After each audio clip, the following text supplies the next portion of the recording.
Assalamualaikum warahmatullahi wabarakatuh.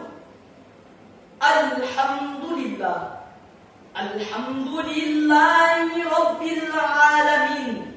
Wassalatu wassalamu ala asrafil anbiya'i wal mursalin wa ala alihi wa sahbihi wa sallim ajma'in. Amma ba'du.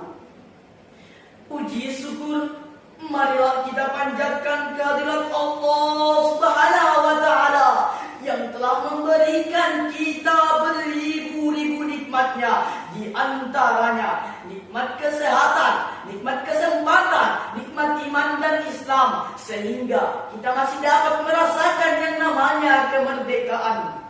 Yang terhormat Dewan Hakim yang alif lagi bijaksana, dan yang saya hormati Bapak Kiai Haji Abdul Muhaimin Iskandar MSI selaku Ketua DPP Partai Kebangkitan Bangsa, dan yang terhormat Bapak Haji Marwanda Sopang selaku Ketua Komisi 8 DPR RI fraksi Partai Kebangkitan Bangsa. Hadirin yang dirahmati oleh Allah, sebelum negara Republik Indonesia ini merdeka, negara ini melewati masa-masa yang sulit. Selama 1 abad negara kita ini dijajah oleh bangsa Portugis. Selama 1,5 abad negara Indonesia ini dijajah oleh Belanda. Dan selama 3 tahun Indonesia ini dijajah oleh Jepang. Dari semua penjajahan yang dilalui oleh negara kita ini, penjajahan Jepang inilah penjajahan yang paling kejam, bangis, serta sadis. Salah satu contohnya, bala tentara di Kalimantan Barat. Para masyarakat ditangkap satu persatu, tangannya diikat ke belakang, wajahnya ditutupi dengan sembarang penutup. Para masyarakat dieksekusi secara sadis. Ada di antara mereka yang kepalanya dipenggal, bahkan ada di antara mereka yang ditembak mati. Dan pada masa penjajahan Jepang inilah pernah terjadi kekosongan kekuasaan di Indonesia yang disebabkan oleh Amerika Serikat menjatuhkan bomnya ke wilayah Jepang, sehingga para tokoh penggerak nasional memanfaatkan masa itu untuk segera memproklamasikan kemerdekaan Republik Indonesia pada 17 Agustus 1945. Meski begitu, negara Belanda dan sekutu tidak mengakui kemerdekaan Indonesia. Belanda kembali memasuki wilayah Indonesia ini, di antaranya Jakarta, Semarang, dan Surabaya. Di sinilah para santri dan ulama ikut mati-matian dalam memperjuangkan kemerdekaan Indonesia. Maka pada kesempatan kali ini saya akan mengambil tema yang berjudul perjuangan santri dan ulama dalam merebut kemerdekaan Indonesia. Bila bicara tentang santri dan ulama, mungkin di zaman sekarang telah banyak orang yang menyepelekannya serta merendahkannya.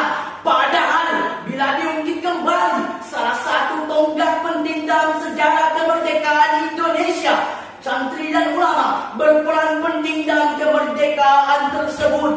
Apakah kita masih ingat kata-kata resolusi jihad yang disampaikan oleh Hadratus Kiai Haji Hasyim Asy'ari? Adapun kata-kata resolusi jihad itu ialah: yang pertama, hukum membela negara melawan penjajah adalah fardu ain bagi setiap masyarakat yang tinggal di negara tersebut.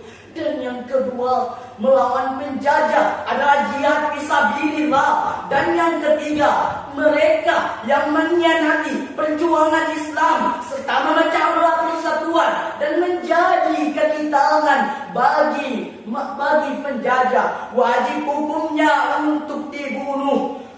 Kiai Haji Hasyim Asy'ari berhasil menyulap semangat juang para santri hingga dapat mengusir para penjajah dari bumi pertiwi Indonesia ini. Masih ingatkah kita saudara-saudaraku dalam peristiwa pertempuran di Surabaya pada tanggal 10 November 1945? Pada saat itulah Bung Tomo dengan semangat yang membara, ia berteriak sekeras mungkin seraya mengatakan, merdeka atau mati. Allahu Akbar, Allahu Akbar, Allahu Akbar. Akibat orasi inilah para santri dan ulama menjadi garda terdepan dalam pertempuran di masa itu. Dewan Hakim yang arif lagi bijaksana, para santri dan ulama pada masa dulu tidak sekedar mengajar agama, belajar kitab kuning dan menghafal Al-Quran, namun para santri dan ulama berada di garis terdepan dalam melawan penjajah. Perjuangan mereka bukan hanya dengan mempertahankan keyakinan, melainkan untuk membela tanah air kita ini. Sebelum saya menutup pidato ini, izinkan saya untuk mengucapkan Selamat Hari Santri Nasional. Pesantren berdampak, banti santri untuk negeri. Semoga dengan Hari Santri kali ini menjadi bagian integral dari bangsa Indonesia. Sekaligus kita semakin mencintai tanah air kita ini. Sebagaimana pepatah mengatakan, hubbul watan minal iman. Cinta tanah air adalah sebagian daripada iman. Demikian yang dapat saya sampaikan. Mudah-mudahan dapat memberikan manfaat kepada teman-teman sekalian. Wabillahi taufiq wal hidayah. Assalamualaikum warahmatullahi wabarakatuh.